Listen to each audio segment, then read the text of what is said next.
नमस्कार, DD news पर आप देखना शुरू कर चुके हैं हमारा खास प्रोग्राम। इस वक्त मैं हूं लाल चंद्र सिंह। अगले एक घंटे में हम देखेंगे कुछ ऐसी खबरें जिन पर चर्चा जरूरी है।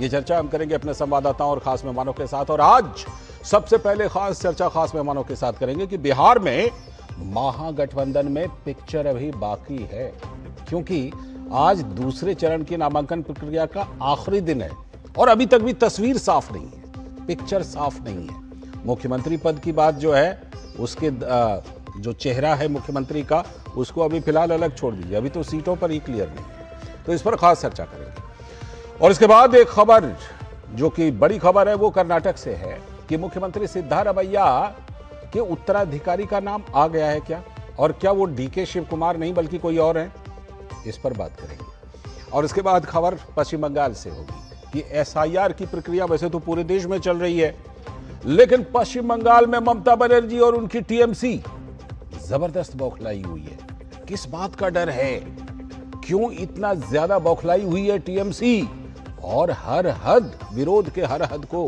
पार करने की कोशिश कर रही है, इस पर भी करेंगे बात। होंगे तमाम सवाल जवाब, लेकिन सबसे पहले इस वक्त की हेडलाइंस। लंबी खींचतान के बाद सीएम के चेहरे को लेकर महागठबंधन में बन गई बात। तेजस्वी यादव होंगे मुख्यमंत्री पद का चेहरा, तो वीआईपी के प्रमुख मुकेश सहनी होंगे उप मुख्यमंत्री पद के दावेदार। महागठबंधन ने किया एकजुटता का दावा। महागठबंधन की ओर से तेजस्वी को मुख्यमंत्री का चेहरा घोषित किए जाने पर भाजपा ने कसा तंज। कहा, महागठबंधन ने भ्रम के चलते सीएम चेहरे का किया ऐलान। बिहार में तेज हुआ चुनावी घमासान। प्रधानमंत्री नरेंद्र मोदी आज फिर दे रहे हैं बीजेपी एनडीए कार्यकर्ताओं को मंत्र। तो भाजपा अध्यक्ष जेपी नड्डा की वैशाली और औरंगाबाद में चुनावी रैलियां। और टिकट बंटवारे से नाराज कांग्रेस कार्यकर्ताओं ने प्रदेश प्रभारी के ही खिलाफ खोल दिया मोर्चा। राष्ट्रपति द्रौपदी मुर्मू केरल के वर्खला स्थित शिवगिरी मठ में श्री नारायण गुरु महासमाधि शताब्दी समारोह का उन्होंने किया उद्घाटन। कहा, श्री नारायण गुरु महानतम आध्यात्मिक नेताओं और समाज सुधारकों में से थे एक, जिन्होंने मानव जाति के लिए एक धर्म, एक जाति, एक ईश्वर का दिया संदेश। कर्नाटक में सीएम की कुर्सी को लेकर डीके शिव कुमार की दावेदारी पर सिद्धारमैया के बेटे ने उठा दिया सवाल। कहा, अब उनके पिता तो राजनीति में अंतिम पड़ाव पर। इस बीच सतीश जारकिहोली के सीएम बनने की चर्चा।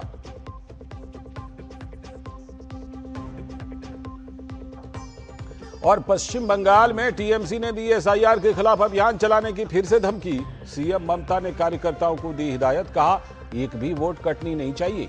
साथ ही पार्टी के एमएलए और एमपी अपने अपने क्षेत्र में चलाएंगे एसआईआर के खिलाफ अभियान।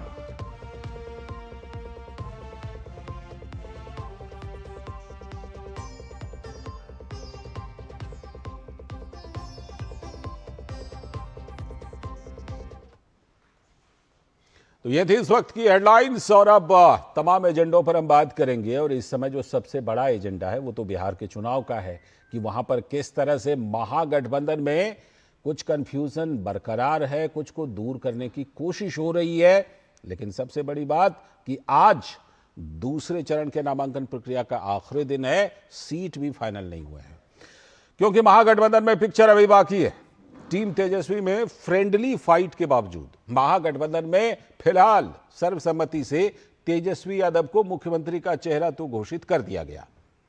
आरजेडी का दावा है कि बिहार में तेजस्वी ही मुख्यमंत्री पद का चेहरा होंगे। प्रवक्ता, जो पार्टी के प्रवक्ता मृत्युंजय तिवारी है, उन्होंने कहा कि बिहार की 243 सीटों पर तेजस्वी यादव के वादों, इरादों और संकल्पों पर ही वोट पड़ेंगे। लेकिन बड़ा सवाल तो यह है कि 13 सीट, उस पर फ्रेंडली मैच को लेकर किसी ने कोई जवाब नहीं दिया। अशोक गहलोत, जो कांग्रेस के वरिष्ठ नेता हैं, गए हैं बिहार, उन्होंने पहले ऐलान किया था कि 5-10 पर फ्रेंडली मैच कोई बड़ी बात नहीं है। उधर बिहार के मुख्यमंत्री नीतीश कुमार बिहार में ताबड़तोड़ रैली कर रहे हैं एनडीए के लिए। बीजेपी के राष्ट्रीय अध्यक्ष जेपी नड्डा सहित कई आला नेता भी पिछले हफ्ते से चुनाव प्रचार कर रहे हैं। लेकिन तेजस्वी और राहुल गांधी का चुनावी रैली में अभी तक भी उतरना बाकी है।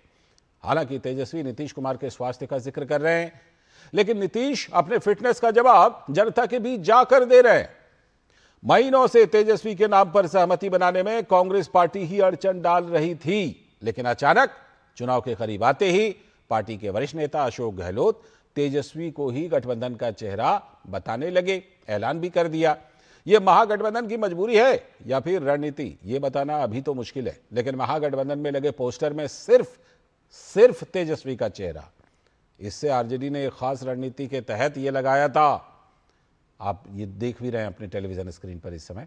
हालांकि राहुल गांधी का चेहरा पोस्टर में ना होने पर कांग्रेस के नेताओं ने अपनी आपत्ति दर्ज करा दी थी, तो बीजेपी के प्रवक्ता शहजाद पूनावाला ने कहा कि वोट चोरी वाले के सम्मान ही चोरी हो गई, यानी राहुल गांधी के बारे में बोला उन्होंने। तेजस्वी ने कांग्रेस और राहुल गांधी को जगह दिखा दी, तो वहीं सांसद पप्पू यादव ने भी इसे अपमानजनक माना और कहा बिहार में महागठबंधन को वोट सिर्फ राहुल गांधी के चेहरे पर ही मिलेंगे। महागठबंधन में घमासान के बीच कांग्रेस की ओर से हनुमान की भूमिका में अशोक गहलोत जी को पटना भेजा गया था, तो तेजस्वी यादव से मिलने के बाद उन्होंने आरजेडी प्रमुख लालू यादव से भी मुलाकात की और यहां तक कि अपनी ही पार्टी के अध्यक्ष राजेश राम से भी मिलने उनके घर पहुंच गए, लेकिन इस सवाल का जवाब नहीं दे पाए कि आरजेडी और कांग्रेस 7 सीटों पर अब तक क्यों ताल ठोक रहे हैं। 243 सीटों पर महागठबंधन ने 255 उम्मीदवार उतारे हैं, लेकिन डिप्टी सीएम का चेहरा बने मुकेश सहनी अपने ही नेता तेजस्वी यादव के साथ सीटों को अभी तक एडजस्ट नहीं कर पाए। ये सवाल भी अभी इसका भी उत्तर नहीं आया। जानकार बता रहे हैं कि महागठबंधन के संकट के सूत्रधार कांग्रेस पार्टी ही है। राहुल गांधी के वोटर अधिकार यात्रा से उत्साहित स्थानीय कांग्रेस नेताओं ने तेजस्वी यादव पर दबाव बनाने का इसे एक बेहतरीन मौका देखा था, लेकिन आखिरकार उन्हें 70 के बदले सिर्फ 55 सीट ही मिले कांग्रेस पार्टी को। तो जाहिर है कि राहुल गांधी के लिए पिक्चर अभी बाकी है और महागठबंधन के लिए भी ये पिक्चर अभी बाकी है।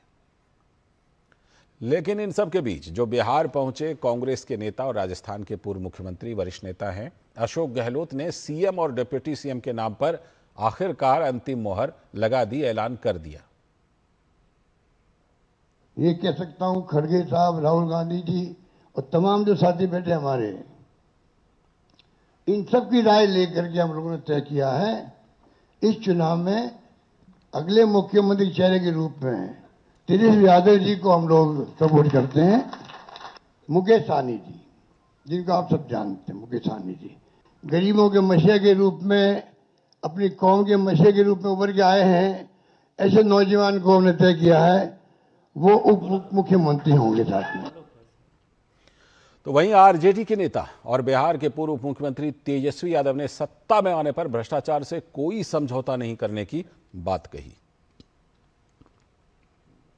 हम अपने बिहार के लोगों से कहना चाहते हैं, करप्शन से तेजस्वी कभी भी कॉम्प्रोमाइज नहीं करेगा और लॉ एंड ऑर्डर से कभी कोई भी अपराधी कितना बड़ा से बड़ा क्यों ना हो, तेजस्वी उसको बख्शने का काम नहीं करेगा।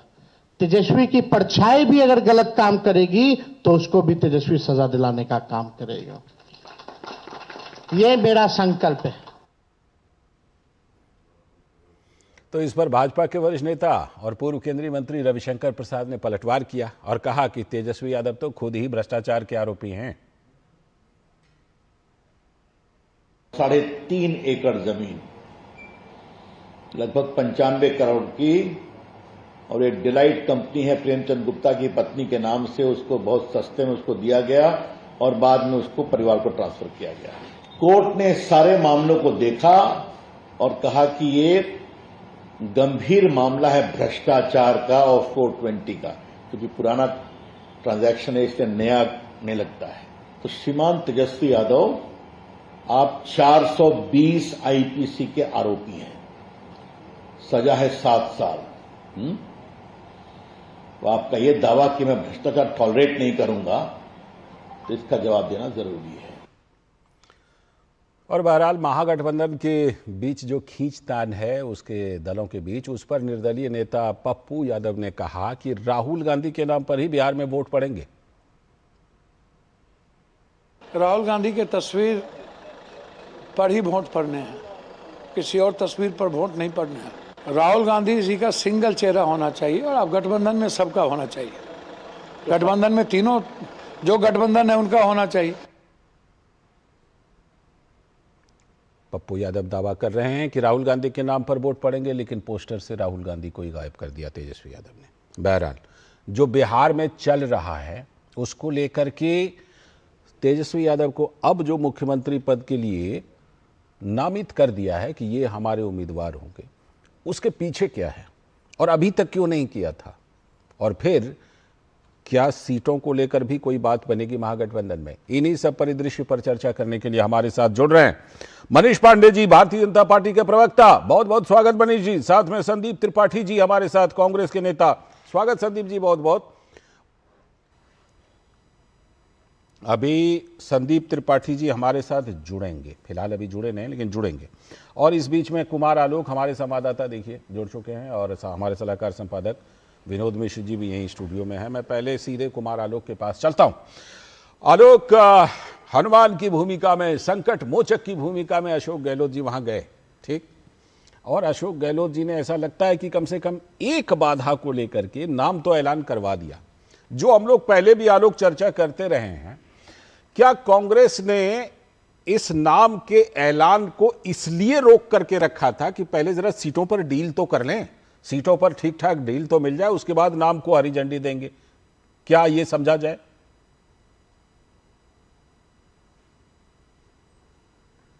बिल्कुल सही आपने कहा। तीन बातें हैं। एक तो आपने सही कहा कि आरजेडी इस बार ज़्यादा सीटें देने के मूड में नहीं थी, क्योंकि पिछली बार 70 सीटें दी थी और मात्र 19 पे जीते थे। तो इस बार कांग्रेस इनको 50 से नीचे रखना चाहती थी।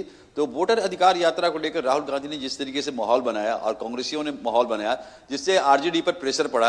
आपको मालूम भी होगा कि वो आरजेडी के तेजस्वी यादव बीच में यात्रा के बाद उन्होंने फिर से अपनी यात्रा निकाली, बिहार विकास यात्रा निकाली। तो एक कारण तो ये है जो आपने बताया। दूसरा कारण ये है कि अगर ओबीसी की हम बात करेंगे, ओबीसी में जो तेजस्वी की जाति है या तेजस्वी जो कास्ट है वो दबंग जाति है, तो उससे जो अति पिछड़ी जाति है, यादव या ओबीसी की बात करें, तेजस्वी की जाति की बात करें, 16 से 17% है। लेकिन अगर हम ईबीसी की बात करें, अत्यंत पिछड़ा वर्ग की अगर हम बात करें, तो लगभग 40% की ये आबादी है। और ये आबादी जो तेजस्वी यादव की जाति की जो आबादी है उससे बहुत ही डिफरेंसेस है, और वो नहीं चाहते कि इनके साथ आरजेडी के साथ हम जुड़े। और नीतीश कुमार ने एक बहुत ही टारगेट करके या उनके साथ काम करके उनको आरक्षण दे करके अपना वोट बैंक बनाया एनडीए ने। तो इसके लिए कांग्रेस चाहती थी कि अगर तेजस्वी का नाम हम अगर आगे करेंगे तो अत्यंत पिछड़ा वर्ग पर संविधान को लेकर के अब राहुल गांधी दौड़ रहे थे पूरे बिहार में, और उनकी एक ख्वाहिश थी कि हम इस ईबीसी वोट को नीतीश से तोड़कर अपनी और कांग्रेस की ओर ले आए। तो ये इसलिए वो घोषणा नहीं कर रहे थे, चीफ मिनिस्टर के नाम की घोषणा। दूसरी तरफ दीपांकर भट्टाचार्य की जो माले है, माले का भी जो बेस है, वोट बेस, अगर कास्ट बेस की हम बात करें तो उनका भी अति पिछड़ा वर्ग पर अच्छा प्रभाव है। तो वो भी नहीं चाहते थे कि हम पहले ही चुनाव के पहले ही तेजस्वी का नाम अगर हम जाहिर करते हैं, अगर आगे करते हैं, तो ये बड़ा वोट बैंक का जो चंक है वो बिल्कुल एनडीए की तरफ चला जाएगा या हमारी तरफ नहीं आएगा। और तीसरा जो सबसे बड़ा कारण है, जो लैंड फॉर जॉब का जो मामला है उसमें तेजस्वी भी आरोपित है। तो इसको लेकर के महागठबंधन में यह माहौल था कि अगर हम इनका नाम आगे करेंगे तो एक संदेश जाएगा कि जिस आदमी के हाथ भ्रष्टाचार में डूबे हुए हैं, जो कल्प्रिट तो नहीं यानी आरोप जिन पर तय हो चुका है, उसको अगर हम कैंडिडेट घोषित करते हैं तो पब्लिक में अच्छा मैसेज नहीं जाएगा। तो ये तीन मुख्य कारण थे जहां पर कांग्रेस और वाम पार्टी नहीं चाहती थी कि हम नाम आगे करें। आलोक, आपने ये तीन मुख्य कारण गिनाए, और हकीकत क्या है कि ये कारण रहते हुए, सारे कारण के रहते हुए आज तेजस्वी यादव के नाम का ऐलान करना पड़ा। मैं लौटता हूं आपके पास। विनोद जी, वही सवाल। ये तीनों कारण हमारे संवाददाता ने अभी गिनाए, फिर भी तेजस्वी यादव को मुख्यमंत्री के तौर पर और मुकेश सहनी को उप मुख्यमंत्री के उम्मीदवार के तौर पर ऐलान करना पड़ा, जबकि सीटों पर भी बात नहीं बनी है। वो कौन सी मजबूरी है, बताइए। लाल जी, हम लोग कल भी ये चर्चा कर रहे थे कि हुजूर आते आते बहुत देर कर दी। तो ये हुजूर को जो ये ऐलान करना था, ये अगर कुछ दिन पहले किए होते तो शायद नज़ारा कुछ और होता। ये करने में पता नहीं जो भी बाधा बता रहे हों आलोक जी, लेकिन इम्पोर्टेंट ये है कि तेजस्वी के तरफ से, आरजेडी के तरफ से ये साफ था। आरजेडी के तरफ से ये साफ था, इसलिए तेजस्वी यादव सीना ठोक के कहते थे कि हम 243 सीट पे लड़ रहे हैं।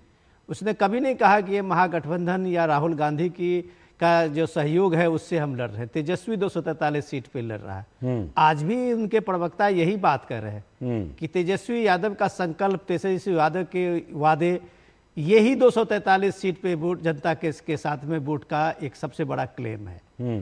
तो इट मीन्स कि बिहार में जो ये जमीन तलाशने गए थे राहुल गांधी, वो एक तरह से मुंह के खाए हैं, क्योंकि उनको ये तो आप ये साफ साफ देख सकते हैं कि जो सीटें शेयरिंग की बात जब हो रही थी, आज अगर आरजेडी और कांग्रेस पार्टी ये अगर 7 सीट पे आमने सामने है, तो इसका मतलब तय है कि सीट शेयरिंग के बारे में उनकी बात नहीं बनी। बिल्कुल। ये अगर आप देखिए कि कांग्रेस पार्टी के जो वहां के प्रदेश अध्यक्ष है वो भी आज सुबह तक नाराज है, तो इसका मतलब है कि ये सारा काम जो है, ये संकट मोचन गए थे, उसमें स्थानीय लीडरों की कोई पूछ नहीं थी। तो इन सारे सवालों को लेके अगर आप देखिए कि एनडीए के में और अभी महागठबंधन में अंतर दोनों का ये है कि महागठबंधन अभी तय नहीं कर पाया कि इलेक्शन रैली कहां से होगी। ठीक है। जबकि आप ये सोचिए कि फर्स्ट फेज के इलेक्शन होने में मुश्किल से 1 हफ्ते रह गए, छठ के बाद अगर ये शुरू करेंगे, तो आप इलेक्शन को किस नीति और किस नियति से लड़ रहे हैं ये भी जनता के साफ में है। बिल्कुल। Chief minister, deputy chief minister का उम्मीदवार आप किसी को बना दीजिए, जनता ने जो क्या उम्मीदवार बनाया है ये सवाल सबसे जनता के दिमाग में वो उम्मीदवार है।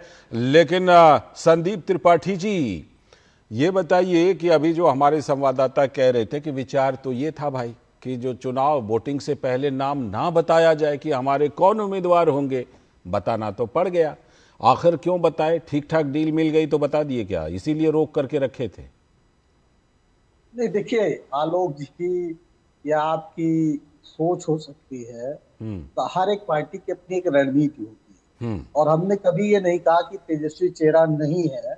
हम ये कहते थे कि वो बड़े दल के रूप में है, लड़ रहे हैं, और अगर आरजेडी उनको चेहरा मानती है तो चेहरा है। ये हरदम कहते थे, और आपकी डिबेट पे मैंने 10 बार यही बात बोली है कि वो बड़ा चेहरा, बड़ी पार्टी वहां पर है, और अगर आरजेडी उनको अपना चेहरा मानती है तो जाहिर सी बात है चेहरा है। लेकिन जिस रणनीति के तहत हम ये क्या कर रहे थे, उस रणनीति में हम सफल हुए। ये बात मैं क्यों कह रहा हूँ? आज बताइए, हमसे तो पूछा जाता था कि दूल्हा कौन है, दूल्हा कौन है। आज एनडीए का दूल्हा कौन है? वो तो कह चुके नीतीश कुमार है। क्या नहीं कहेगा? अभी नहीं कहा। उन्होंने कहा इनके नेतृत्व में चुनाव लड़ा जाएगा, जैसे एकनाथ शिंदे के नेतृत्व में लड़ा गया, जैसे वसुंधरा राजे के नेतृत्व में लड़ा गया, जैसे शिवराज सिंह के नेतृत्व में लड़ा गया, और फिर उनको दूध में पड़ी हुई मक्खी की तरह निकाल कर बाहर फेंक दिया गया। नीतीश जी की राजनीति इस चुनाव में खत्म है, ये सच है। और सर्वाधिक इस चुनाव में अगर कोई पार्टी नुकसान झेलने जा रही है, लिख कर रख लीजिए, वो जेडीयू है। वो जेडीयू का अस्तित्व जैसे जो है बसपा को भाजपा ने यहाँ खत्म कर दिया। और अटल बिहारी वाजपेयी की बात मुझे याद आती है कि हमने कांटे को निकालने के लिए कांटे का इस्तेमाल किया, और जब कांटा निकल जाता है तो निकालने वाला। जेडीयू के तो प्रवक्ता हमारे साथ नहीं है, लेकिन बीजेपी के प्रवक्ता हैं। बीजेपी के प्रवक्ता हैं। मैं उनसे पूछता वाला है, जो निपट गया वो तो रहेगा ही नहीं। ठीक है, बीजेपी के प्रवक्ता हैं, उनसे पूछता हूँ। मनीष जी जरा बताइए, मनीष जी जरा बताइए, ये कह रहे हैं कि भाई हमारी तरफ में तो हमने फाइनल कर लिया, उधर ही फाइनल नहीं है मुख्यमंत्री का नाम, दूल्हा कौन है? क्या स्थिति है एनडीए की, बताइए आप ही। नहीं, एक कहावत है ना कि बड़े बेआबरू होकर तेरे कूचे से हम निकले। अभी त्रिपाठी जी जो बोल रहे हैं, तो भाई ये सारे पिक्चर से राहुल जी काहे गायब हो गए?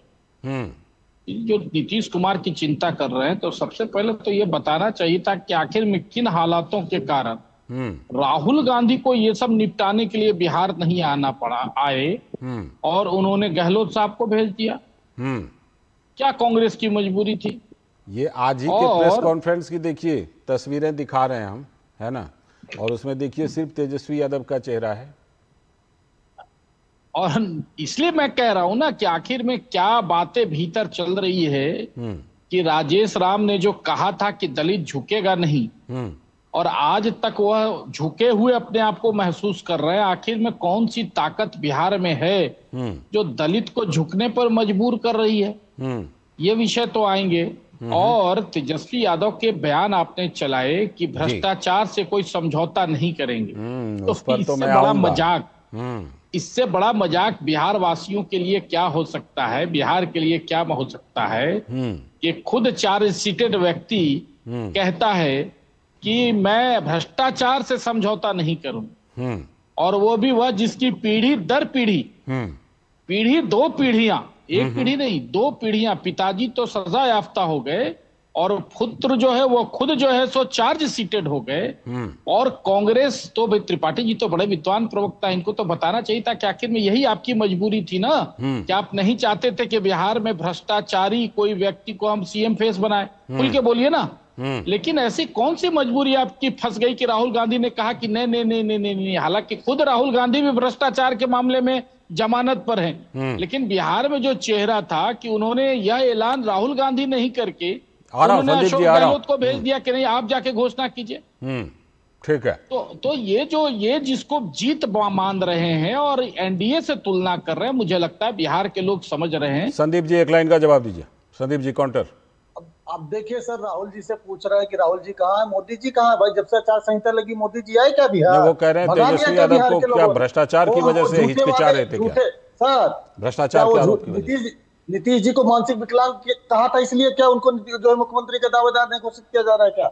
मोदी जी ने कहा था ना मानसिक विकलांग है, मानसिक स्थिति सही नहीं है, इस वजह से आप मुख्यमंत्री नहीं बना रहे। तो जवाब दीजिए ना। लगने क्या जरूरत, वोट चाहिए, मुख्यमंत्री नहीं बनाइएगा। ठीक है ठीक है ठीक बहरहाल बनने भी नहीं जा। ठीक है। कुमार आलोक अभी जो एक बात मनीष जी ने उठाई कि तेजस्वी यादव ने प्रेस कॉन्फ्रेंस में 2 चीजों का खास तौर पर कुमार आलोक जिक्र किया, मैं आपको वो दोनों चीजें बताता हूं और आपने सुना भी होगा, आप तो वहां थे ही।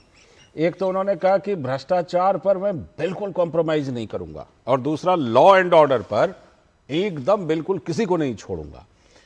इस बार लग रहा है कि यही 2 ऐसे मुद्दे हैं जो आरजेडी का पीछा नहीं छोड़ते, इसीलिए तेजस्वी यादव इस बार ज्यादा सतर्क होकर के इन चीजों पर पहले ही आगे आकर के सफाई दे रहे हैं कुमार आलोक। क्या इसीलिए उनको यह जरूरत पड़ रही है क्या?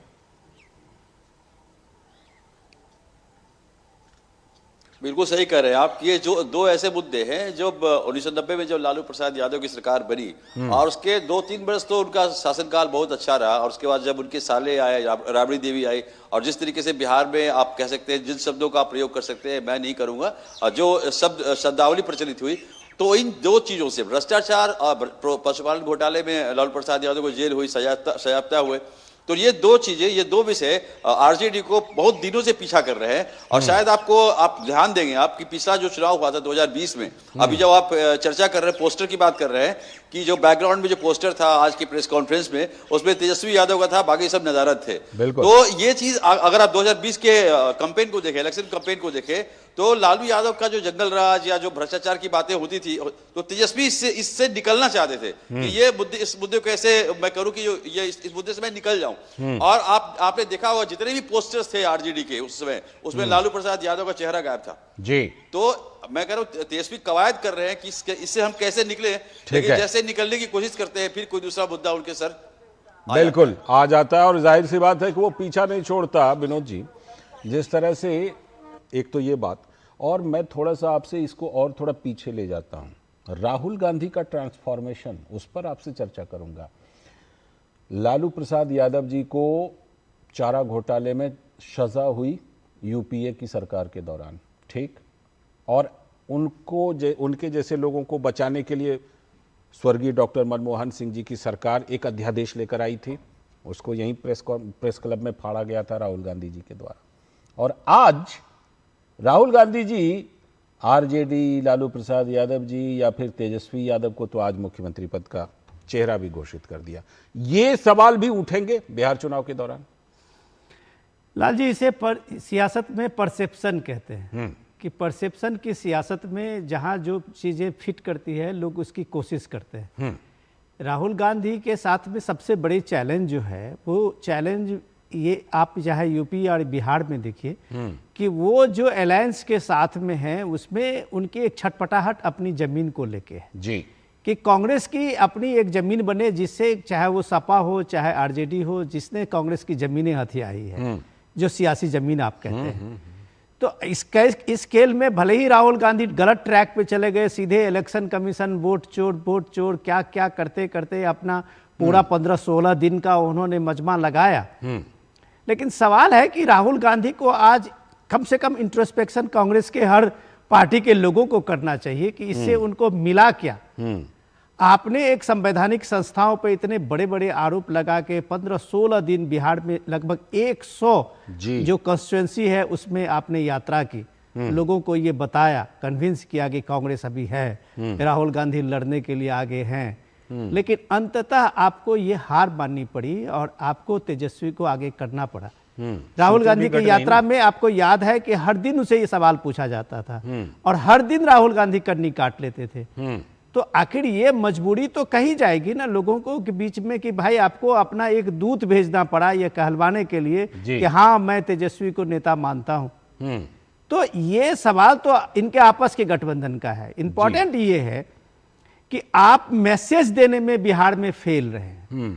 आप आज भी जो सवाल आप कर रहे हैं कितना कंट्राडिक्ट है आपका अपने सवालों से कि आप एक तरफ से नीतीश कुमार को, दोनों अशोक गहलोत भी और ये भी बता रहे हैं कि वो बीमार हैं, अस्वस्थ हैं, वो काम नहीं कर पा रहे हैं। नीतीश कुमार की आज 7 रैलियां हैं। पिछले एक हफ्ते में फर्स्ट फेज के इलेक्शन का जहां होने हैं नीतीश कुमार ने हर जगह कवर किया है। वो अपने स्वास्थ्य का खुद टेस्ट जो है वो जनता के सामने दे रहे हैं। आप दूसरी तरफ उनको बेचारगी भी बता रहे हैं कि कह रहे हैं कि ये तो होंगे नहीं, ये नेता होंगे नहीं। बीजेपी के लगभग सारे लीडर अभी तक ये बात कह रहे थे कि भाई नेतृत्व का सवाल है, नीतीश के नेतृत्व में ये सारे इलेक्शन लड़ा जा रहा है। आप अपने जो एक संकट है उसको अगर उस पे फोड़ते हैं तो इंपॉर्टेंट ये समझने की है कि एक मुकेश सहनी को आपने डिप्टी चीफ मिनिस्टर का ऐलान किया है तो आपने एक तरह से बढ़ के छत्ते में हाथ डाल दिया है। तो 14% का अगर कोई वहां के 18% अगर माइनॉरिटी में मुस्लिम का ये दावा है वोट शेयर का, तो उसके तरफ से आवाज आने लगी है कि भाई डिप्टी चीफ मिनिस्टर उसका क्यों नहीं है। 2.5% या 1% जो साहनी का वोट है उसको लेके अगर आप डिप्टी चीफ मिनिस्टर देते हैं तो ऐसे ऐसे सामाजिक समीकरण में आप कितने को डिप्टी चीफ मिनिस्टर बनाएंगे। तो ये आपकी मजबूरी है जो आप नहीं चाहते थे इन चीजों का खुलासा करना, आज आपको एलानिया तौर पर प्रेस कॉन्फ्रेंस में करना पड़ा। ये कांग्रेस की सबसे बड़ी मोरल हम डिफीट। संदीप जी हाथ में क्या लगा? सीटें घटी 15 सीटें लगभग, वो अलग से उप मुख्यमंत्री पद की दावेदारी ले गए मुकेश सहनी। कांग्रेस को क्या मिला संदीप जी? और क्या ले करके आपने ये मान लिया कि हाँ ठीक है तेजस्वी यादव मुख्यमंत्री का चेहरा, मुकेश सहनी उप मुख्यमंत्री का चेहरा? बताइए क्या मिला? सर मिलने और ना मिलने पे डिस्कशन हम लोग 14 तारीख को कर सकते हैं। अच्छा, जब मतलब नतीजा आएगा तब। अब सर यही बात मैं कह रहा हूँ कि ये मिलने ना मिलने पे तो 14 को हमको क्या मिला हमको पता है ना कि हम जिस ट्रैक पर चल रहे थे हम संतुष्ट हैं। अब बार बार जो अशोक गहलोत जी के आने की बात कही जा रही है, भारतीय जनता पार्टी के हमारे यहाँ के खारा हुआ सांसद भी आपके यहाँ वहाँ बिहार में जाकर वो लगवा रहा है, टेंट वगैरह लगवा रहा है। तो क्या कह दें कि मतलब वो दूध भेज दिया है? पार्टी है, पार्टी के नेता है, कोई दिक्कत भी नहीं है सर, कोई प्रॉब्लम भी नहीं है, मतलब गलत है। इस तरीके के डिस्कशन होते हैं और जहां पर जिस नेता का संबंध निजी तौर पर होता है उसको इसलिए लगाया जाता है कि बहुत सारी बातें आप उस लेवल पर हल हो जाएंगी, बातें और आसानी से हो जाएंगी। तो ये सारी चीजें की जाती है, इसमें कौन सी बड़ी बात है? हर पार्टी करती है। लेकिन सर मैं ये बात मैं क्यों कह रहा हूँ, बात नहीं, जवाब मेरा सवाल क्या है? आप हम पर सवाल खड़े करते हैं। भाई अभी भ्रष्टाचार की बात आई ना, एक मुरेठा वाले मंत्री हैं, 7 ठो हत्या नरसंहार का अपराधी है वो, नरसंहार किया है सर, नरसंहार, कत्लेआम। और हाफिडेविट में सजा याफ्ता है सर। बताइए स्टेटस बता दे, भाजपा स्टेटस बता दे क्या? आप बताइए ना, आप आरोप लगा रहे हैं, आप बताइए कि सजा याफ्ता या चार्जशीटेड है कि नहीं? सर हम यही बता रहे हैं कि वो बिहार के लोगों को गुमराह कर रहे हैं। भारतीय जनता पार्टी अपनी सत्ता का दुरुपयोग कर रही है और चुनाव आयोग का दुरुपयोग कर रही है। उसका नामांकन क्लियर है कि ना तो सजा याफ्ता है ना चार्जशीटेड है, ये मान रहे हैं ना आप? नहीं 1 महीने जेल काट के आया है। 1 महीने जेल काट के आया, ये सत्य है। नाबालिग का सर्टिफिकेट लगा के बचा, ये भी सत्य है। और उसमें भी घपला किया, 3 बार नाम बदला, ये भी सत्य है। और सर एक दवा नकली दवा वाला, सर नकली दवा वाला मंत्री है भ्रष्टाचार की ये बात करेंगे? एक जीवेश मिश्रा करके कोई है, मनीष जी का जवाब लीजिए इस पर। और बता रहे भ्रष्टाचार की आप बात करिएगा, 71,000 करोड़ का क्या मनीष जी जवाब देंगे, मनीष पांडे जी दीजिए जवाब। जवाब नहीं दे रहे।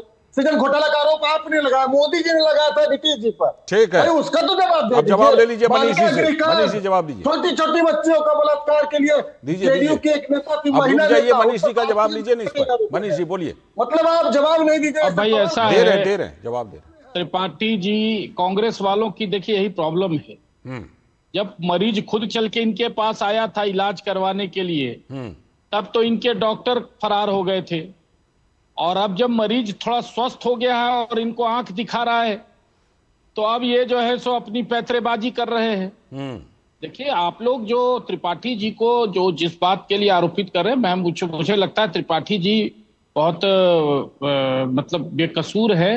दरअसल अशोक गहलोत साहब ने तो कल ही सारी बातें तय कर ली थी तेजस्वी जी के साथ कि भाई मंच पर चेहरा सिर्फ रहेगा तेजस्वी यादव का। ये सारी बातें मीडिया में आई भी थी छनकर। संदीप जी तो मतलब अब बेचारे क्या कहे मैं इनको, ये तो इनकी मजबूरी है यहाँ पर पक्ष रखना। लेकिन अशोक गहलोत ने सारी डील, अब क्यों की, कैसे की डील, ये विषय तो अंदर की बात है, लेकिन हम लोगों ने जो मीडिया कल खबरें पढ़ी थी उसमें था कि सारी बातें तय हो गई है और ये फ्रेंडली गेम भी करेंगे, यह भी तय हो गया था। उस पर भी जवाब दीजिए। जो संदीप जी ने कहा कि आपके नेताओं पर भी गंभीर आरोप हैं, उस पर जवाब दीजिए। नहीं, देखिए, हमारे ये जो भी आरोप लगा रहे हैं वह आरोप तो अब लोकतंत्र की लड़ाई में जनता उस पर फैसला देगी ना। अब तो वह न्यायालय का विषय नहीं है, वह जनता की अदालत में है। हमारे ऊपर जो भी आरोप लगाए हैं या लगते रहे, देखिए 17 महीने ये सत्ता में थे बिहार में। ये यही अशोक गहलोत वहां पर राजस्थान परिवर्तन कर मुख्यमंत्री बने थे ना, कांग्रेस बीजेपी का सत्ता परिवर्तन करके। लेकिन भाजपा का एक भ्रष्टाचार ढूंढ पाए क्या? यही जो छत्तीसगढ़ के मुख्यमंत्री आए हैं, 15 साल रमन सिंह की सरकार हटाने के बाद वो आए थे मुख्यमंत्री। ठीक है, भाजपा का एक भ्रष्टाचार ढूंढ पाए क्या? ठीक है, ठीक है, ये 17 महीने बिहार में रहे, ये बीजेपी के किसी भी मंत्री का भ्रष्टाचार इनको नहीं ढूंढ पाए। अब जब सत्ता से बाहर हो गए हैं तो भ्रष्टाचार की बात करते हैं। तो बिहार की जनता राजनीतिक रूप से इतनी साउंड है कि इनके सारे आरोपों का जवाब जो है ना वो वोट के रूप में देने वाली है। आलोक ये बताइए, कुमार आलोक, अभी जो हम बात कर रहे थे, मिला क्या कांग्रेस को? सीटें घटी, उप मुख्यमंत्री पद जो है वो मुकेश सहनी ले गए। मुकेश सहनी तो सफल हुए इस मामले में, भले सीटें सिर्फ 15 या जितनी भी उनको दी गई हैं 15 के आसपास, उप मुख्यमंत्री पद पर तो दबाव बनाने में वो कामयाब हो गए। आलोक, कांग्रेस को मिलना चाहिए था। नहीं, अशोक गहलोत का पूरा प्रेस कॉन्फ्रेंस अगर आप सुनेंगे तो अशोक गहलोत ने जब डिप्टी सीएम का नाम की घोषणा की, खासकर मुकेश सहनी के बारे में, तो उसके बाद उन्होंने एक शब्द और एक वाक्य और जोड़ा कि और भी डिप्टी सीएम बन सकते हैं। अच्छा, ऐसा नहीं कि ये डिप्टी सीएम एक ही हो सकता है, और भी डिप्टी सीएम बन सकते हैं। अगर अब इसमें समीकरण सर ये है कि अगर 15 सीटें मिली है मुकेश सहनी की पार्टी को, वो मान लिया 10 लेके आते हैं या 8 लेके आते हैं, कांग्रेस को मिली है 55 सीटें, वो अगर 35 सीटें लेके आती है, तो मैं दावे के साथ कह सकता हूं कि कांग्रेस सीएम की दावेदारी पेश करेगी। सीएम तक की दावेदारी पेश करेगी। वो तो तेजस्वी यादव को ऐलान कर चुकी है, खैर, लेकिन हाँ, डिप्टी सीएम का जरूर दरवाजा खोल के रखा है अशोक गहलोत जी ने। विनोद जी, जो बात अभी हम कर रहे थे, ये बताइए कि अब ये एक गंभीर मसला, चलिए चाहे सीएम को लेकर, डिप्टी सीएम को लेकर जो भी हुआ, करीब करीब 1 दर्जन सीट पर आमने सामने है, और अशोक गहलोत जी कहते हैं नहीं 4-5 सीट पर तो चलता है फ्रेंडली फाइट। ये बड़ा मुद्दा है, गंभीर मुद्दा है महागठबंधन के लिए। लाल जी, आपको त्रिपाठी जी को देख के ये लगा नहीं आज की वो बहुत ही एक डिफेंसिव हैं? वैसे तो त्रिपाठी जी का तो डिस्कशन में तो बहुत ऑफेंसिव रहते थे, आज लग रहा है कि त्रिपाठी जी अगर इतना डिफेंसिव हैं पांडे जी के सामने में, तो उसके पीछे कुछ तो कारण होगा। ये भी तो हो सकता है आज त्रिपाठी जी थोड़ा ज्यादा सभ्यता के साथ आए। नहीं, सभ्यता की बात है, कभी भी त्रिपाठी जी कभी असभ्यता की बात नहीं। मैं कह रहा हूँ कि और सोवर हो गए। लेकिन अगर वो नहीं है ऑफेंसिव और पांडे जी की बात में एकदम बिल्कुल हाँ में हाँ मना रहे हैं, तो जाहिर सी बात है कि वो सारी चीजें जानते हैं, हम आपसे बेहतर जानते हैं। बिल्कुल। आज अशोक गहलोत, मैं थोड़ा सा आपको ये जिक्र कर देता हूँ, आप उसको गॉसिप मत बता दीजिएगा, कि आप ये देखिए कि आपके बड़े नेता अशोक गहलोत को कितना पापड़ बेलना पड़ा है पटना में 24 घंटे में। मैं आपको थोड़ा सा टाइमलाइन दे दूं। अशोक गहलोत की पहली मीटिंग तेजस्वी यादव से होती है एयरपोर्ट से उतरने के साथ ही जी। तेजस्वी यादव के साथ मीटिंग होती है, उसमें दो जो आपके बड़े महारथी थे, जो बिहार इंचार्ज हैं कृष्णा लेवड़ू, वो बाहर थे, और उसके बाद आपके राजेश राम जो आपके पार्टी अध्यक्ष हैं वो बाहर हैं, सिर्फ आप अशोक गहलोत हैं। फिर आप जो तेजस्वी से बात नहीं बनी तो फिर आप लालू यादव से आप मिलते हैं जी। 1 घंटे आपकी वहां मुलाकात होती है। आज सुबह सुबह आप प्रदेश अध्यक्ष, अपने प्रदेश अध्यक्ष के घर पे जाते हैं, ठीक है, उनसे मुलाकात करते हैं, उनसे मनाते हैं। तो आखिर ये मान मनोबल जो आपको इतना करना पड़ा, ये बताता है कि बिहार में आज आप किस हैसियत में हैं त्रिपाठी जी। ये इसलिए कि राहुल गांधी जिस तरीके से वोट अधिकार यात्रा में गए थे और वो जो आभा बिहार के लोगों ने देखा, वो क्यों 1 महीना के अंदर में वो फुस हो गया, ये बात तो बिहार के लोग जरूर पूछना चाहेंगे और जानना चाहेंगे कि आपका आज बिहार में तेजस्वी यादव ने क्या हैसियत रहने दिया है। ये सवाल तो आपको पूछना पड़ेगा। लेकिन आप एक बात जो कहे ना कि अशोक गहलोत जी ने पापड़ बहुत बेले, लेकिन एक बात है, फाइनली पापड़ बेल के अच्छा जो है, अच्छा डिश कम से कम फिलहाल बना लिया है। अभी समय की कमी है। त्रिपाठी जी बहुत बहुत शुक्रिया, मनीष पांडे जी शुक्रिया, कुमार आलोक शुक्रिया, विनोद जी आपका भी बहुत बहुत शुक्रिया इस चर्चा में हिस्सा लेने के लिए। आगे भी हम लोग मिलेंगे, चर्चा करते रहेंगे, लेकिन फिलहाल इस समय सीधे आपको लिए चलते हैं बिहार के वैशाली, जहां पर जेपी नड्डा इस समय एक चुनावी रैली को संबोधित कर रहे हैं। भी लोग 5 बजे के बाद शाम को नहीं निकल सकते थे। अपहरण उद्योग बन गया था। डॉक्टरों को उठाओ और अपहरण का उद्योग चलाओ, व्यापारियों को पकड़ो और अपहरण करो और उद्योग चलाओ। फिरौती लेते थे 2-2, 3-3 करोड़ रुपए, 5-5 करोड़ रुपए।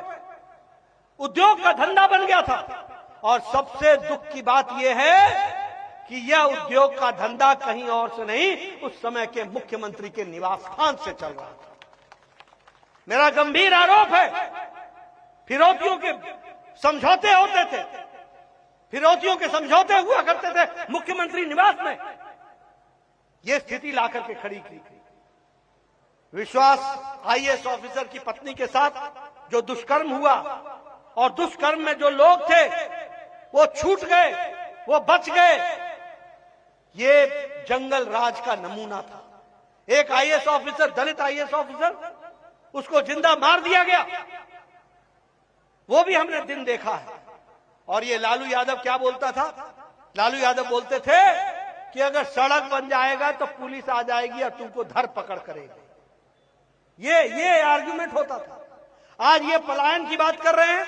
मैं याद दिलाना चाहता हूं, लालू यादव बोलते थे कि हमारा बिहार का आदमी अंगोछा पहन के जाता है और टाई सूट पहन करके लौटता है। ये पलायन को इस तरीके से देखते थे, और आज ये पलायन की बात करते हैं। आज जिस तरीके से बिहार, अगर बिहार के लोग दुनिया में काम कर रहे हैं, तो प्रधानमंत्री मोदी जी ने इस छठ के और दीपावली के अवसर पर 12,000 स्पेशल ट्रेन लगाकर उनको छठ और दीपावली में घर पहुंचाने का काम किया है। इसको आपको याद रखना चाहिए। उनको घर पहुंचाने का काम किया ताकि वो अपने परिवार के साथ सूरज भगवान का अर्घ दे सके, दीपावली मना सके। ये बिहार को मुख्य धारा में लाने का काम किया।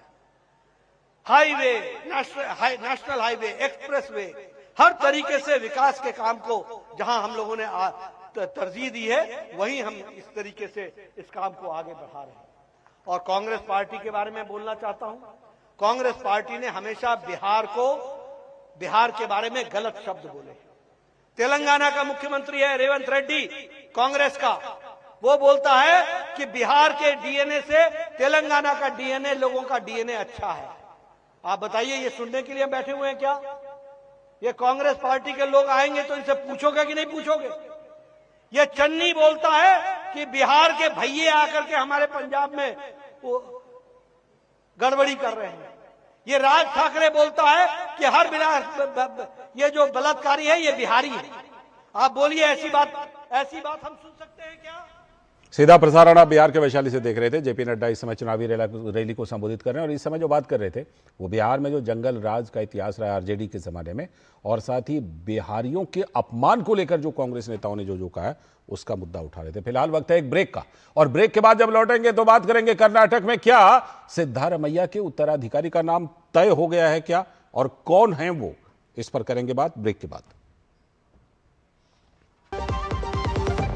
LIC युवा प्रोफेशनल्स के लिए लाए हैं नवजीवन श्री। करें नियमित प्रीमियम का भुगतान, जीवन बीमा का आनंद लें, प्राप्त करें प्रीमियम के प्रतिशत पर गारंटीकृत एडिशंस, अपने वित्तीय लक्ष्यों के अनुरूप मैच्योरिटी पर गारंटीकृत धनराशि पाएं। मौजूदा पॉलिसी धारकों के लिए आकर्षक अतिरिक्त लाभ आज ही खरीदें।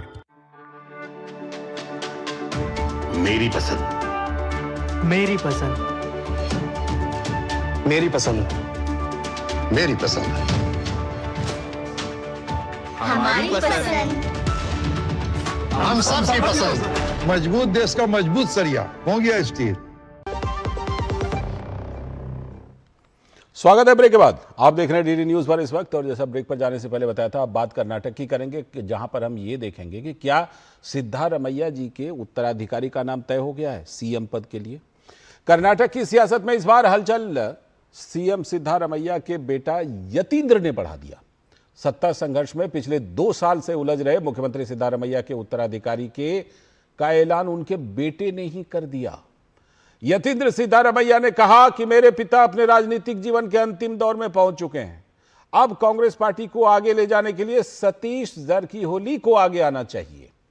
सतीश सामाजिक न्याय और प्रगतिशील विचारधारा में विश्वास रखते हैं। अब बड़ा सवाल यह है कि पिछले 2 साल से मुख्यमंत्री बनने की चाहत में डिप्टी सीएम बने डीके शिव कुमार का क्या होगा। कर्नाटक कांग्रेस के अध्यक्ष के रूप में पार्टी की जीत सुनिश्चित करने वाले शिव कुमार के लिए सीएम की कुर्सी म्यूजिक चेयर बनकर रह गई है क्या। जानकार मानते हैं कि 5 गारंटी के बोझ से दबी कर्नाटक की सरकार किसी न किसी कारण से लगातार विवादों में रही। डीके शिव कुमार सीएम पद पाने में अब तक तो नाकामयाब रहे हैं। नवंबर में सिद्धारमैया का टर्म खत्म होने के दावे के बीच वो आला कमान को मनाने में जुटे थे डीके शिव कुमार, लेकिन यतींद्र ने एक नई सियासी चाल चल दी। आदिवासी नेता हैं सतीश जरकीहोली, मुख्यमंत्री के वफादार माने जाते हैं। कहा जाता है कि वो डीके शिव कुमार के विरोधी गुट के हैं। तो जाहिर है कि जाति जनगणना के साथ सिद्धारमैया परिवार की पार्टी में अपनी राजनीतिक विरासत को आगे बढ़ाना चाहते हैं। और सत्ता संघर्ष के बीच डीके शिव कुमार को लेकर कर्नाटक में अटकलें भी तेज हुई थी। उनके समर्थक विधायकों ने खुलेआम मुख्यमंत्री बनाने को लेकर अभियान भी चलाया था, लेकिन कांग्रेस के नेतृत्व डीके शिव कुमार को आगे करने से कतराता रहा। हाल ही में सिद्धारमैया ने डिनर पार्टी में कैबिनेट विस्तार की चर्चा करके मुख्यमंत्री बदलने की चर्चा पर विराम लगा दिया था, लेकिन उनके बेटे यतींद्र ने अब साफ कर दिया है कि उनका तो कार्यकाल पूरा हो चुका है। तो यह चर्चा कर्नाटक सीएम सिद्धारमैया के बेटे यतींद्र सिद्धारमैया के बयान से हुई है, जिन्होंने कहा कि उनके पिता अब अपने राजनीतिक करियर के अंत में हैं और सतीश जारकीहोली को उनके विरासत को आगे बढ़ाने के लिए सबसे अच्छे उम्मीदवार वो मानते हैं। ಇವತ್ತು ತಂದೆಯವರು ಈಗ ಇನ್ನೇನು ರಾಜಕೀಯ ಕೊನೆಗಾಲದಲ್ಲಿದ್ದಾರೆ, ಅವರ ರಾಜಕೀಯ ಬದುಕಿನ ಕೊನೆ ಘಟ್ಟದಲ್ಲಿದ್ದಾರೆ. ಅಂತ ಸಮಯದಲ್ಲಿ ಈ ರೀತಿ ವೈಚಾರಿಕವಾಗಿ ಪ್ರಗತಿ ಪರವಾದಂತಹ ಸಿದ್ಧಾಂತ ಇಟ್ಕೊಂಡಿರೋರಿಗೆ ಮಾರ್ಗದರ್ಶನ ಮಾಡೋದಕ್ಕೆ, ಅವ್ರಿಗೆ ನೇತೃತ್ವ ವಹಿಸ್ಕೊಳ್ಳೋಕೆ ಒಬ್ರು ನಾಯಕರು ಬೇಕು. ಜಾರಕಿಹೊಳಿ ಅವರು ಅಂತ ಒಂದು ಜವಾಬ್ದಾರಿಯನ್ನು ವಹಿಸ್ಕೋತಾರೆ. ಕಾಂಗ್ರೆಸ್ ಪಕ್ಷ ಸಿದ್ಧಾಂತ ನಂಬಿಕೆ ಇಟ್ಕೊಂಡಿರುವಂತ ಎಲ್ಲ ರಾಜಕಾರಣಿಗಳಿಗೆ, ಯುವ ನಾಯಕರಿಗೆ ಅವ್ರು ಮಾದರಿಯಾಗಿ ನಮ್ಮನ್ನು ಮುನ್ನಡೆಸ್ತಾರೆ ಅನ್ನೋ ಒಂದು ನಂಬಿಕೆ ನನಗಿದೆ. ಸೊ ಹಾಗಾಗಿ ಈ ರೀತಿ ಒಂದು ಬದ್ಧತೆ ಇರುವಂತಹ ನಾಯಕ ಸಿಗೋದು ಬಹಳ ಕಷ್ಟ. ಅಂತ ಕೆಲಸನ ಜಾರಕಿಹೊಳಿ ಮಾಡ್ತಿದ್ದಾರೆ. ಅಂತ ಕೆಲಸ ಇನ್ನೂ ಮುಂದುವರಿಸಲಿ ಅಂತ ಹೇಳಿ ನಾನು ಕೇಳ್ಕೊಳ್ತಾ, और कांग्रेस में जो ये खींचतान चल रही है, इस पर भाजपा के नेता तेजस्वी सूर्या ने कहा कि एक बार जब कांग्रेस के हाथ से राज्य की सत्ता जाएगी तो फिर कभी नहीं वापस आएगी। Well, the chief minister's son himself has indicated that his father's time in office is over. This is an indication that since the last 2.5 years, a silent musical chair competition is going on in Karnataka Congress. But I can very well tell you that this state government and the Congress government in Karnataka will not come back to power once this term is over. और वहीं कर्नाटक के गृह मंत्री जी परमेश्वर का कहना है कि यतीन्द्र सिद्धारमैया ने सैद्धांतिक वक्तव्य दिया है कि सतीश जारकीहोली उनके पिता के पद चिन्हों पर चलेंगे। ಉತ್ತರಾಧಿಕಾರಿ ಅಂತ ಹೇಳಿದಾರ ಇಂದ ಲೀಡ್ ಮಾಡ್ತಾರೆ ಅಂತ ಸರ್ ಸಿದ್ದರಾಮಯ್ಯ ಅವ್ರ ವಯಸ್ಸಾಯ್ತು ಅವರು ಸೈದ್ಧಾಂತಿಕವಾಗಿ ಹೇಳಿದ್ದಾರೆ ಸೈದ್ಧಾಂತಿಕವಾಗಿ ಆ ದಾರಿಯಲ್ಲೇ ಹೋಗ್ತಾರೆ ಸತೀಶ್ ಜಾರಕಿಹೊಳಿ ಅವರು ಅಂತ ಹೇಳಿ ಯಾಕೆಂದ್ರೆ ಅವ್ರ ಹಿಂದೆ ತಮಗೆ ಜ್ಞಾಪಕ ಇದೆಯಾ ಇಲ್ಲ ಗೊತ್ತಿಲ್ಲ ಅಹಿಂದ ಪ್ರಾರಂಭ ಮಾಡಿದಾಗ ಸತೀಶ್ ಜಾರಕಿಹೊಳಿ ಅವರು ಕೂಡ ಬಹಳ ಮುಖ್ಯವಾದ ಪಾತ್ರ ವಹಿಸಿದ್ರು ಆ ಇದರ ಹಿನ್ನೆಲೆ ಮೇಲೆ ಅವರು ಹೇಳಿದ್ದಾರೆ ಅದರಲ್ಲಿ ತಪ್ಪೇನಿದೆ तपिदिया। तो जी परमेश्वर के बयान को इस संदर्भ में समझिए कि अगले मुख्यमंत्री के रूप में उनके नाम की भी चर्चा होती है कभी कभार। बहरहाल ज्योति हमारी संवाददाता बेंगलुरु से जुड़ चुकी हैं इस खबर पर और ज्यादा जानकारी के साथ। ज्योति, ये कौन सी, और हमारे साथ सलाहकार संपादक विनोद मिश्र जी भी जुड़े हुए। पहले ज्योति के पास चलता हूँ। ज्योति, ये कौन सी गुगली फेंक दी सिद्धारमैया जी के बेटे ने, या फिर सिद्धारमैया जी ने फेंकवा दी ये गुगली कि नाम, और पूरा जोर लगाया था डीके शिव कुमार जी ने, और अब जो है एक अलग नाम सतीश जारकीहोली का नाम आगे बढ़ा दिया। यस लालचंद जी, जैसे आपने कहा कि क्रिकेट में कहते हैं कि जैसे ही यतीन्द्र सिद्धारमैया अभी गुगली फेंका है, तो अगर हम इस मुद्दे को बहुत एंगल से देख सकते हैं। यतीन्द्र सिद्धारमैया जो सिद्धारमैया की बेटे, ये स्टेटमेंट तो दिए है ना, ये तो फ्लो में नहीं आया है, फ्लूक में तो नहीं आया है, एक सोची समझी हुई एक स्टेटमेंट है। हम अगर पहले एंगल देखें तो अभी आपको भी पता है कर्नाटक सियासत में नवंबर क्रांति का बहुत सुनने में आ रहा है। जो डीकेसी के सपोर्टर्स जो कहते हैं कि नवंबर में DK Shivakumar definitely CM बनेंगे, तो इस कुगली को काउंटर देने के लिए और एक काउंटर दिए यतीन्द्र सिद्धारमैया, वो अभी ग्राउंड बना रहे हैं। जैसे मुझे कांग्रेस की इनसाइड सोर्सेस से पता चल रहा है, कंफर्म सोर्सेस से पता चल रहा है कि ये जो सियासत की जो एग्रीमेंट था ना, आपको भी पता है 2.5 साल सिद्धारमैया सीएम बन के रहेंगे और 2.5 साल डीके शिव कुमार सीएम बन के जाएंगे, ऐसा ही एग्रीमेंट हाईकमांड के सामने हुआ है। तो अभी वो जो नवंबर में होगा, माजी सांसद शिवरामेगौड़ा जो कहे थे कि डीके शिव कुमार लॉयल है, वो सीएम बनेंगे। तो अगर अभी सुनने में आ रहा है कि 3 साल के बाद यानी अगले साल सिद्धारमैया डेफिनेटली सीएम पद से वो नीचे चढ़ेंगे, सीएम पद से वो आउटगोइंग सीएम बनेंगे। तो इसलिए वो अभी ही ग्राउंड बना रहे हैं कि अगर सीएम सिद्धारमैया उसी एग्रीमेंट के तहत 3 साल सिद्धारमैया और 2 साल डीके शिव कुमार ऐसे एग्रीमेंट हुआ, तो अगर वो पद से नीचे आएंगे तो उनका जो सपोर्टर्स है उनको ही सीएम बनाना पड़ेगा। अभी से वो एक वहां पे फाउंडेशन बना रहे हैं। ठीक है। जैसे सीएम सिद्धारमैया की जो क्लोज एज है ना, एच.सी. महादेवप्पा है, डॉक्टर जी परमेश्वर है और सतीश जारकीहोली है। जब अहिंदा समावेश हुआ था पिछले बहुत सालों के पीछे, उस वक्त ही सतीश जारकीहोली सीएम सिद्धारमैया के साथ थे। तो इसलिए अगर उस सियासत से वहां से अगर नीचे उतरना पड़ा तो सतीश जारकीहोली उत्तराधिदायित्व लेंगे। बिल्कुल ठीक है। मैं लौटता हूं ज्योति आपके पास। विनोद जी, ज्योति ने जो बात कही वो सारी बात में एक बात मैं जोड़ देता हूं कि सिद्धारमैया जी ने बाद में उनके गुट ने इनकार कर दिया कि नहीं 2.5 साल का कोई समझौता हुआ नहीं है। लेकिन अब एक ये क्या नया पैतरा है विनोद जी कि वो कह रहे हैं कि हाँ ठीक है सिद्धारमैया जी तो हट जाएंगे, लेकिन डीके शिव कुमार नहीं, सतीश जारकीहोली, इसके पीछे क्या मकसद और क्या खेल चल रहा है? लाजी, ज्योति जो बता रही थी, मैं थोड़ा सा उसमें वैल्यू एडिशन कर देता हूँ। जरूर। डीके शिव कुमार का क्रेडिट जाता है उनके पक्ष में कि कर्नाटक में कांग्रेस की जो वापसी हुई थी उसका क्रेडिट डीके शिव कुमार को। बिल्कुल। कि डीके शिव कुमार ने पार्टी के अध्यक्ष होने के नाते और पूरी कमान इलेक्शन का संभालते हुए उसने इलेक्शन मजबूती से लड़ा और वो कांग्रेस पार्टी की जीत दिलाई जी। कांग्रेस पार्टी को लेकिन जीत के बाद ये फैसला लेने में लगभग 1 महीना लगे कि इसका कर्नाटक का अगला सीएम होगा कौन। और उस सीएम में हम लोगों ने देखा होगा कि डीके शिव कुमार वर्सेस सिद्धारमैया काफी लंबा चला उसका अभियान। अंततः सिद्धारमैया को ये कुर्सी मिली, लेकिन इन शर्तों के साथ में जो सिद्धारमैया ने भी एक बार कन्फेस किया था कि हमें ये 2.5 साल के लिए ये मिला है। बिल्कुल। तो 2.5 साल इनका नवंबर में पूरा होने वाला था, लेकिन सियासत में कहते हैं ना किसी का कोई नहीं होता। अब जैसे सिद्धारमैया का ये लगने लगा था कि सिद्धारमैया को ये 2.5 साल वाला जो कमिटमेंट है, कहीं ये डीके शिव कुमार इसको ज्यादा बड़ा इशू बना दे, क्योंकि अभी डीके शिव कुमार के जो लोग हैं वो लोग भी मांग करने लगे थे कि ये अब हैंड ओवर टेक ओवर होना चाहिए। और सिद्धारमैया के बारे में साफ साफ बता रहे थे, विधानसभा का अभी सत्र हुआ था कर्नाटक में। तो उस दौर में आप अभी देखिए कि कर्नाटक के जो इंचार्ज हैं जी सुरजेवाला जी, सुरजेवाला जी को जाके कर्नाटक के सारे एमएलए से मिलके एक एक एमएलए से राय लेनी पड़ी थी। और राय लेने के बाद वो वापस आए थे और उन्होंने लोगों से मीडिया से बताया कि ये कांग्रेस पार्टी का कोई अंदरूनी संकट का मामला नहीं है, चीफ मिनिस्टर का अभी कोई हैंड ओवर टेक ओवर नहीं हो रहा है। लेकिन आज ये बात कम से कम डीके ये सिद्धारमैया के पुत्र जो हैं उन्होंने ये खुलासा कर दिया कि आखिरकार सिद्धारमैया नवंबर के बाद नहीं होंगे। बिल्कुल। और नहीं होंगे तो उत्तराधिकार कौन होगा, तो ये भी उन्होंने बता दिया कि डीके शिव कुमार के लिए कोई वैकेंसी नहीं। ज्योति एक लाइन में बताइएगा, डीके शिव कुमार की तरफ से कुछ कहा गया है यतींद्र के बयान के बाद? नहीं, DK Shiv Kumar ji as usual वो कोई भी बयान ओपन स्टेटमेंट नहीं देते। उन्होंने कहा कि उनका स्टेटमेंट है वो देखेंगे। लेकिन ठीक है, चलिए शुक्रिया, फिलहाल शुक्रिया, बहुत बहुत शुक्रिया जुड़ने के लिए ज्योति, और विनोद जी आपका भी जुड़ने के लिए बहुत बहुत शुक्रिया। अभी वक्त है एक ब्रेक का, और ब्रेक के बाद लौटेंगे तब बात करेंगे पश्चिम बंगाल में एसआईआर को लेकर अब ममता बनर्जी ने कौन सी नई धमकी और कौन सा नया प्रोग्राम बनाया, इसी पर करेंगे बात ब्रेक के बाद।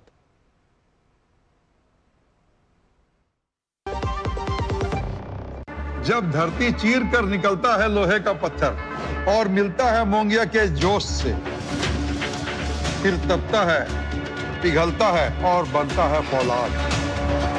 अब होता है सरिया सारी खूबियों के साथ।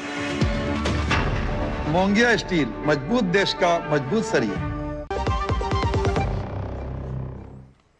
स्वागत है ब्रेक के बाद। आप देख रहे हैं इस वक्त, अब बात करेंगे पश्चिम बंगाल की, जहां एसआईआर से क्या टीएमसी बौखला गई है क्या? पश्चिम बंगाल में एसआईआर के खिलाफ टीएमसी का फिर से अभियान, उसका आह्वान किया है। चुनाव आयोग पश्चिम बंगाल समेत पूरे देश में एसआईआर की प्रक्रिया चला रही है, लेकिन पश्चिम बंगाल में सत्ताधारी टीएमसी इस एसआईआर का कड़ा विरोध कर रही है। मुख्यमंत्री ममता बनर्जी भी मामले पर चुनाव आयोग को खुली धमकी पहले दे चुकी हैं, और अब ममता बनर्जी ने टीएमसी सांसदों और विधायकों को निर्देश दिए हैं। ममता बनर्जी टीएमसी नेताओं और कार्यकर्ताओं से तो सड़कों पर उतरने का पहले ही आह्वान कर चुकी हैं। उस समय ममता ने चुनाव आयोग का घेराव करने की भी खुली धमकी दी थी। और इन सब के बीच हम सब जानते हैं कि सुप्रीम कोर्ट भी एसआईआर को तो हरी झंडी दे चुका है और ये कहा है कि चुनाव आयोग का ये संवैधानिक अधिकार है एसआईआर। तो ऐसे में कुछ सवाल हैं कि ममता बनर्जी और टीएमसी को किस बात का डर है। बीजेपी आरोप लगा रही है कि ममता बनर्जी अपने बांग्लादेशी घुसपैठियों के वोट कट जाने के डर से घबरा गई हैं, इसीलिए हमलावर है।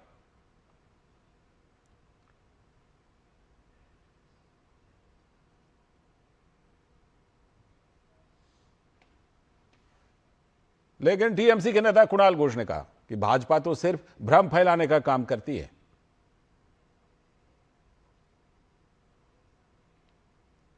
बीजेपी यहाँ का सिर्फ बंगाल का जनता का क्या चाहिए, क्या रोटी कपड़ा और मकान, इसके साथ उसका कोई संपर्क नहीं है। दूसरे सब, कभी सेंट्रल फोर्स, कभी इलेक्शन कमीशन, कभी सीबीआई, कभी ईडी, कभी वो, कभी ये, कभी इलेक्शन कैंपेन, वो लोग बंगाल का फ्रेंड नहीं है। बंगाल का हित वो लोग नहीं चाहता। तो जाहिर सी बात है कि जो टीएमसी ने एसआईआर को लेकर शुरू से जो रुख अपनाया है और अभी भी जो टीएमसी कह रही है, जो कर रही है, खुद मुख्यमंत्री ममता बनर्जी के जो बयान इस पर आ रहे हैं, उससे कई सवाल उठ रहे हैं। और वो सवाल ये उठ रहे हैं कि आखिर किस बात का डर है, क्योंकि एसआईआर जब एक संवैधानिक प्रक्रिया है, जब संवैधानिक अधिकार है चुनाव आयोग को, इस पर सुप्रीम कोर्ट में भी सुनवाई हो चुकी, लंबी सुनवाई हुई, तो अब किस बात का डर है, क्यों इतना बौखलाए हुए हैं, क्यों घबराए हुए हैं। सीधे चलते कोलकाता अपने संवाददाता प्रसेनजीत बख्शी जी के पास, जो हमारे साथ जुड़ चुके हैं। प्रसेनजीत दा, पहले भी मुख्यमंत्री ममता बनर्जी खुली धमकी दे चुकी हैं, घेराव करूंगी, ये करूंगी, सड़कों पर उतरेंगे। अब कह रहे हैं कि अभियान चलाएंगे, वहां जाकर के कैंपेन चलाएंगे। चलिए ठीक है, अगर अहिंसक तरीके से आप किसी भी चीज के खिलाफ चलाते हैं तो अच्छी बात है, लेकिन सवाल यह है कि क्या ये अहिंसक होगा टीएमसी का ये आंदोलन, ये प्रोग्राम, या फिर बहुत कुछ आशंका है? नहीं, देखिए लालचंद, हमने तो कभी अहिंसक कुछ देखा ही नहीं ममता बनर्जी की तरफ से। आपने देखा क्या? मुझे तो पता नहीं।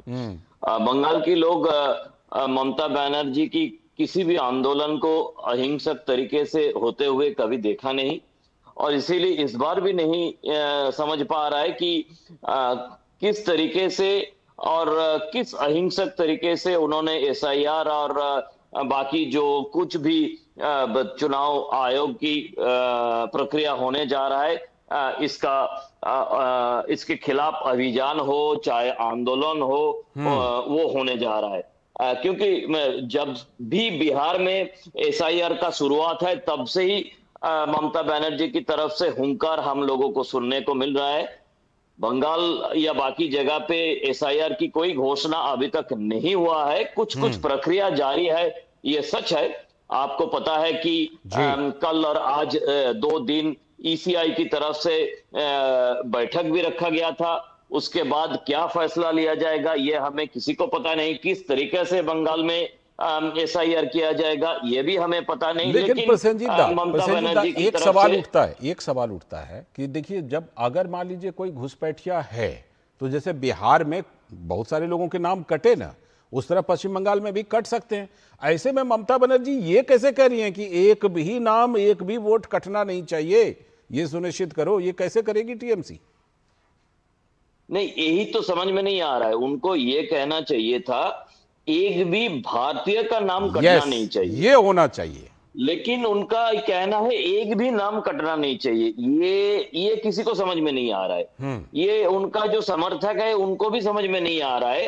तो इसीलिए लोगों का कहना है कि क्या उनका सोच ऐसा है कि अगर किसी एक विदेशी का नाम कटा जाए तो क्या तांडव मचाया जाएगा? क्योंकि लोगों का ये तजुर्बा है कि जब भी CAA का घटना घटी तब किस तरह से बंगाल में तांडव मचाया गया था। जब नूपुर शर्मा का घटना घटी तब कैसे तांडव मचाया गया था। साथ में वक्फ बोर्ड के टाइम में, वक्फ संशोधन के टाइम तब। जी बिल्कुल, ठीक है। तो बारी बारी में जब रामनवमी का घटना घटी, कुछ नहीं घटी लेकिन तांडव बंगाल में हो गया था। लेकिन ये भी हकीकत है दादा, हकीकत ये भी है कि हिंसा का तांडव जितना कर लें, तो इस बार भी लोगों को भरोसा नहीं हो रहा है कि जिस तरह से उन्होंने उस्काने की काम कर रही हैं, जिस तरह से अपने सांसदों को, अपने विधायकों को उन्होंने रास्ते में उतारने के लिए, रास्ते में किसी भी कारण से एक विधायक या सांसद उतर सकते हैं, लेकिन किस लिए और क्यों ये लोगों को समझ में नहीं आ रहा है। बिल्कुल, और साथ में ये भी बिल्कुल साफ है, ना आप CAA को रोक पाए, ना आप वक्फ संशोधन कानून को रोक पाए, SIR को भी नहीं रोक पाएंगे। इसलिए हिंसा फैलाने से कोई फायदा नहीं होगा। बहुत बहुत शुक्रिया दादा जुड़ने के लिए आपका इस चर्चा में, इस खबर पर। और इसी के साथ आज के इस वक्त में इतना ही। पूरी टीम को दीजिए अनुमति। नमस्कार।